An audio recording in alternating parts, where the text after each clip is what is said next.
আলহামদুলিল্লাহ। আসলে আজকে আমার একটা বিষয় নিয়ে কথা বলবো, যে বিষয়ে কথা বলার আমার কোনো অধিকার নেই।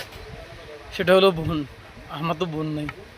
আচ্ছা, যাই হোক, প্রথমে বোনের ভালোবাসা নিয়ে একটা কথা বলি, এটা দৃষ্টান্ত দিই।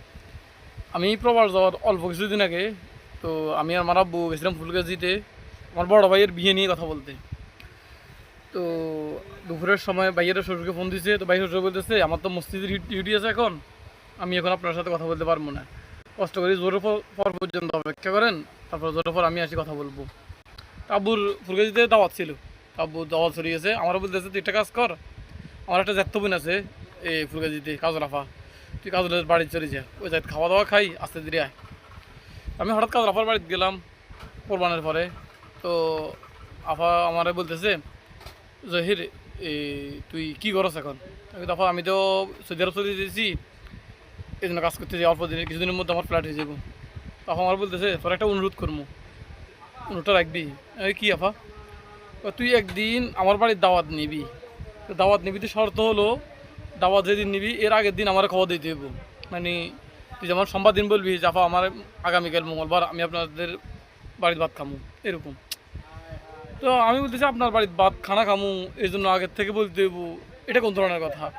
হঠাৎ করে আজকে যেরকম আটকা চলিয়েছি, এরকম আটকা আই আপনার কি যা আছে আপনার আলু পেঁয়াজ কাড়িয়ে অন্যরকম ভাত খেয়ে খাইলাম শেষ, এত বলার কি আছে? তো আপা আমার কি বলতে, যে উত্তরটা দিছে এই উত্তরটা আমার পুরো জীবন স্মরণে থাকবে। আপা আমার বলতেছে যে আমার কি ইচ্ছা করে না আমার ভাইকে একটা ভালো জিনিস নিজের মন মতো রান্না করে খাওয়াইতে?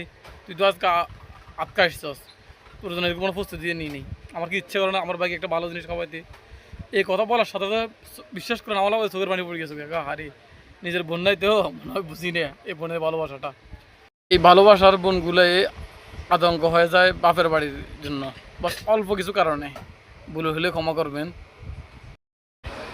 দেখা গেল কি বইনে তার স্বামীরে রিকোয়েস্ট করে তার ছোটো ভাইয়ের জন্য কিছু একটা করার জন্য, কিন্তু সেই জায়গাতে তার ভাইয়ে যখন তার ভাইয়ের শালাকে মানে ভাবির ভাইরে কিছু করে, তখন বোনেরা ফিন মারা শুরু করে।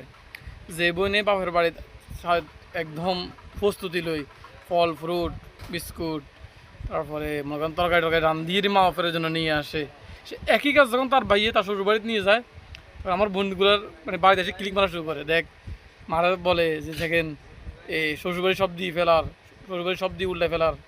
আবার যে বোন মানে শ্বশুরবাড়িতে বিভিন্ন বিষয়ে লই সমস্যায় আছে, দেখা গেছে গিয়ে বাপের বাড়িতে আসি এই সমস্যাগুলোই বাপের উপর চাপাই দিই।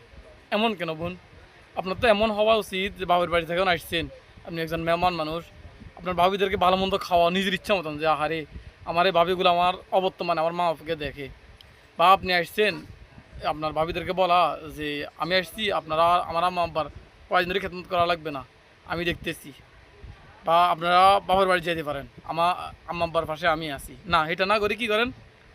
আসিয়েরই ভাবিদের দোষ তালাশ করেন। বোন এটা কেন করেন?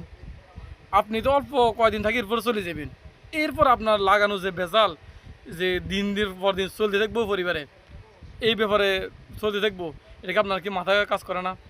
আপনি যে অশান্তিতে আপনার শ্বশুরবাড়িতে আছেন, একই অশান্তি কেন আপনার বাবার বাড়ি আপনার ভাবিদের উপর প্রয়োগ করতেছেন? একটু চিন্তা ভাবনা করে কাজ করিয়েন। বাড়িতে এসে ভাবিদের দোষ তালাশ করিয়েন না, ওদেরকে উৎসাহ দেন, কারণ আপনার মা বাপ তাদের কাছে থাকে, আপনার থেকে তারা বেশি মা বাপকে সামনে রাখে।